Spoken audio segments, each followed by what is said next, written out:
Let's bring her on. There she is, Hey, smiling. Steve. I forgot to sign into the studio, so that's the only. I was here, only not here, so I apologize. Not a problem. I was just telling them about you, and you know what? You can do a much better job than I can. Again, we're with attorney Debbie London Baker. She is an estate planning attorney in Tampa. Debbie, let's start off telling everybody about you and your firm. Okay, well, we solopreneur. That's me and George in my pocket. Anyway, we're a solopreneur, estate planning, probate, wills and trusts up in Tampa, licensed in the state of Florida. We've been around for. Oh, I could give you the date because I love it, so much fun. But let's say this. So in 24 days, I will have graduated from law school 8 years ago, and I do this particular specialty because it really is a huge way to be of service. And I learned a long time ago that the thing that's always driven me is to be of service. I've taken care of families with 18-year-olds, and recently I've gotten people who are appreciably older than 18. But it's just about giving them the education of what will help them later, and then they they do with it what they want, but they have more than they had before we spoke. I got to tell our viewers and listeners, I have to jump in because I've been working with you now for over a year. You really do care about people. And in the area of estate planning, you've got to care about your clients. And you certainly do. Thank you. Sometimes I think it's too much. No, never too much. When I'm busy and jumping people's faces saying, you can't do that. And I go, no, not my business. It's not my business. Well, and there's a lot of emotion involved when it comes time to estate planning, family members especially. So you've really got to be on the ball. And I just want to say this. I'm so glad we have your firm as our estate planning I can say this, but expert. Now, from an attorney's perspective, what's the most important thing a person can do when it comes time to estate planning?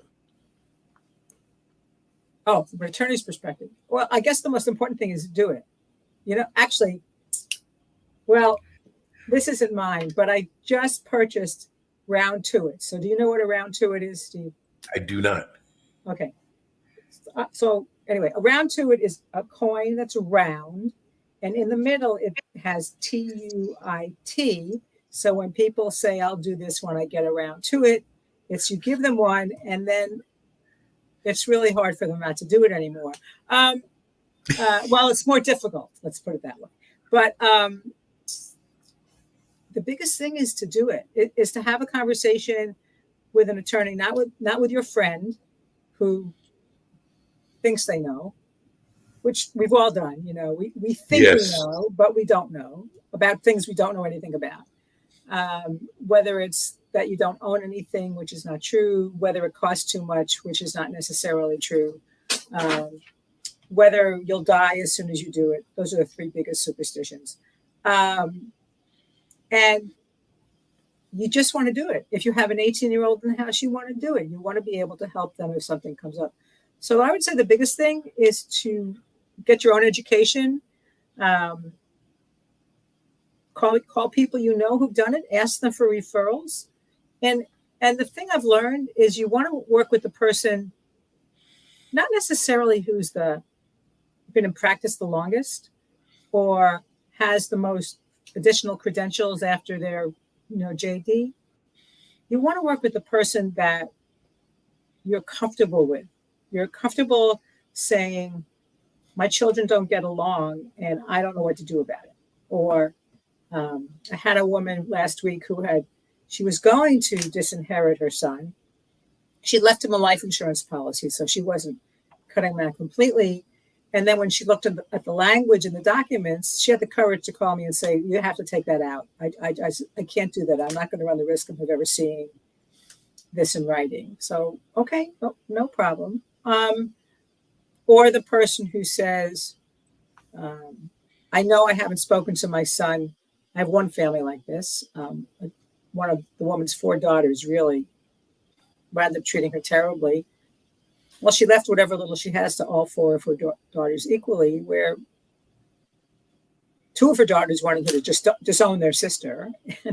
And she said, no, I'm not doing that. She's still my daughter. So it's being able to listen to those stories and invite. Something I learned a long time ago, Steve, when I was coaching, is it's a gift that I've been given by God. I create very safe spaces. So people tell me things I would never ask, and I am truly nosy. So if somebody shares with me something that even I wouldn't ask about, that's something that has somehow been created in the space between us that allows people to share. And I'm always honored by it. Always, always, always honored by it. So that's what people need. They need to do it. They just need to do it. Well, I know you did life coaching. You probably still Right. do. And I have a question that I've never asked another estate planning attorney in our other cities. When you have a client that wants to cut out a son or a daughter, Mm-hmm. do you step in and say anything, or do you just grant their wishes? It depends. I ask why, and I mean, what has happened that has brought you to that decision. And I've also learned, I'm not, see, this is as a coach, I could tell you that's the stupidest thing I've ever heard. Yeah, right. You're going to regret it the day you die. And and as a lawyer, I'm really constrained from doing Okay. that. So what I've learned as a lawyer, though, which is interesting, which I never thought of, was for my protection and the client's protection to get something in writing about what prompted the decision. So let's just say do you have siblings, Steve? Do you I have siblings. Okay. Yes. So let's just say your mother decided, or your parents decided, that they were going to disinherit your sister, if you have, or whatever, one of your siblings, right? You didn't know about it, okay? But by the attorney and your mother putting something in writing as to the reason, there's less likelihood that the sibling who's been disinherited could claim undue influence. It wasn't a frivolous, he didn't call me yesterday and it was Mother's Day and I'm signing my documents today. So put that clause in. I don't care what happened to him. Right. Right. So and a colleague taught me that you need to have something in writing for your benefit and for their protection, both, that they just weren't having like a snit.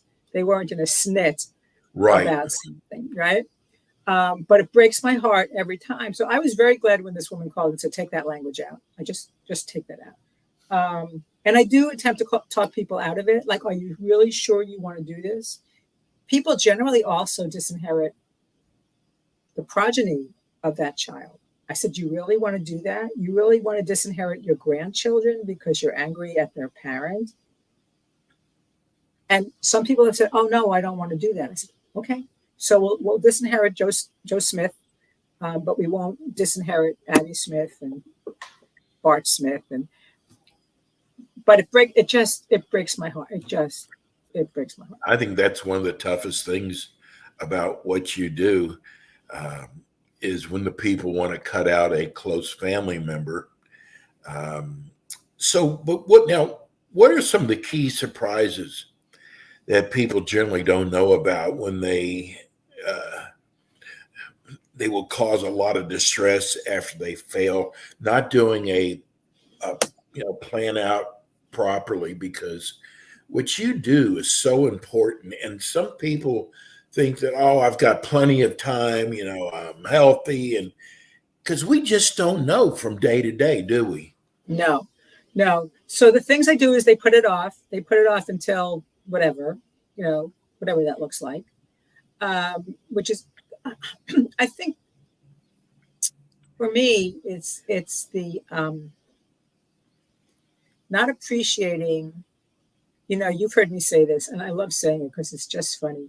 If you hate your family, you don't want to plan because they're going to pay the price financially, emotionally, I mean, every way. If you care about your family, you do it to save them grief. So it's the person who puts it off and then gets hurt. They're in an accident and they don't have anything in place and nobody can help them. I mean, they're not married. So spouses can generally step in and talk to doctors and make decisions without necessarily a legal document. But if you're a single person with siblings and you haven't designated somebody to help you in the event of an injury or something like that, you're out of luck. Doctors would be foolish to speak to the sibling. And I would imagine that doctors are heartbroken as well, that HIPAA laws and constrain them from acting for fear of being sued by Joe, who's been disinherited by mom.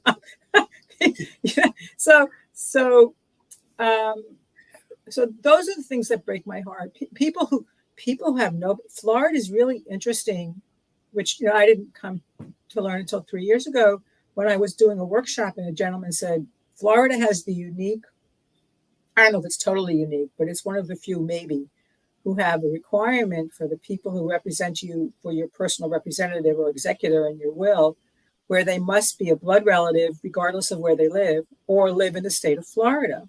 So you could be my best friend for 30 years, Steve, and I could have made you my executor. Okay, because I didn't want to burden my husband. It wasn't about him. I just want to burden. As soon as you move to Georgia, you are no longer eligible to serve because you are not a blood relative. You're not a blood relative. So it's not relative by marriage. It's blood relative. And people don't understand that. So actually I'm doing a workshop tomorrow at an adult congregate care retirement community where you move in 55 plus, and it takes you through the end of life. And I would venture to guess there are people in that room who will have wills that they did years ago, who appointed somebody who, forget the age, have moved.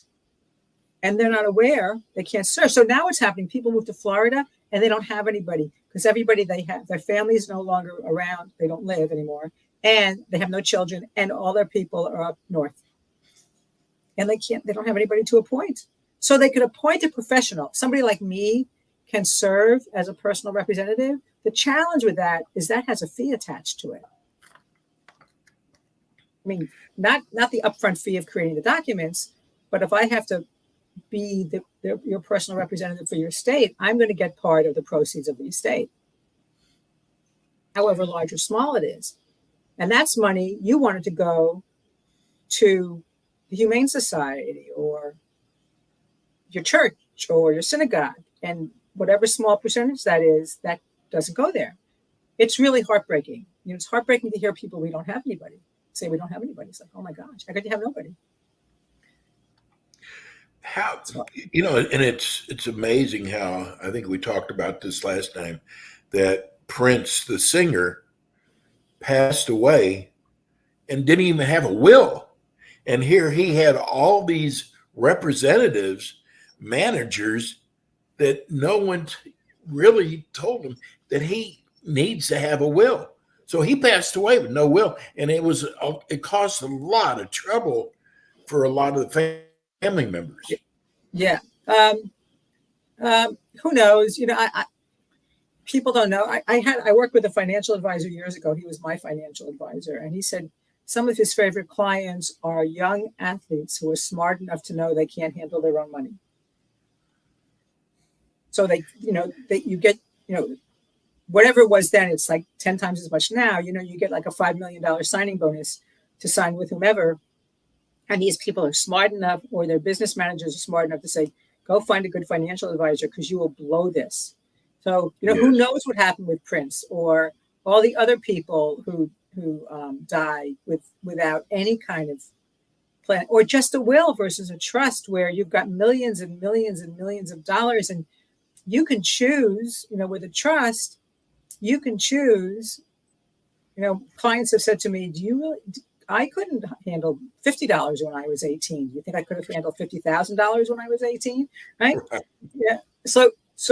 With a trust, then you give them this much money at this age, and this much money at this age, and this much money at this age, and you allow people to grow into their inheritance, whatever that is. But people don't know that. And go back to, they think it's too expensive.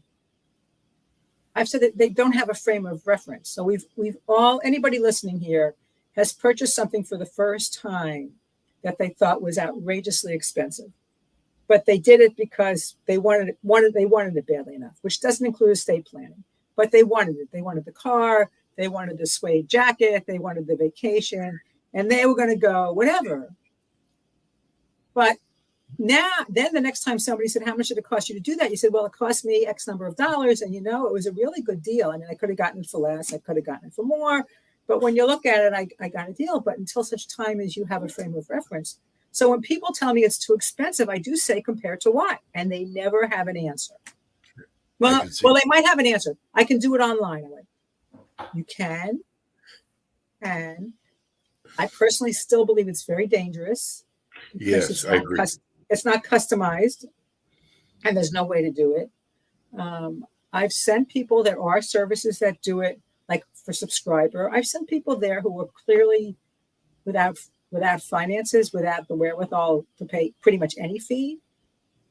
Listen, they're licensed attorneys, they're quality, they're checked on, they get Martindale Hubble, where they get rated. They want you to complain if you're not happy with the service. The prepaid legal service, whatever they call it now, they want you to complain if you're not happy. If you really don't have any finances, go get it done there. Absolutely. I think whoever called it estate planning did a disservice. Because when you hear estate planning, you think, oh, you've got to be a multimillionaire. And that's just not true, is it? No, it's like $500 in the bank is enough for you to do something. $500 would help somebody pay one bill if you just beneficiary designated it. And the thing I've learned recently, just listen to people, is so they've got a joint account. So one will inherit, one will get it if the other dies. They either forget that they want to appoint somebody if they die together. And then the other thing I've learned is you want to appoint somebody after that. So because, whether it's a friend or a family member or a child, you can't promise that they won't predecease you. Like you said, we're never promised tomorrow, right? So the next layer down, we'll keep it out of probate. But if you appointed a beneficiary for one of your accounts, Steve, and that person died, and you don't go back and do it again, that money becomes a probate asset. Worse, if you no longer like that person and you've appointed them a beneficiary and you don't change it, it doesn't matter because beneficiary designations supersede, they override anything you have in your will. So if you say, Deb Baker gets my, my vintage 1956 brand new, Corvette, but you've already given it away, that takes care of it. Or if you say Debbie Baker gets my IRA, that's great. But if your beneficiary designation says your son got it, and you're not even talking to your son anymore, God forbid, guess who gets the money? Your son. Right. That will has no power.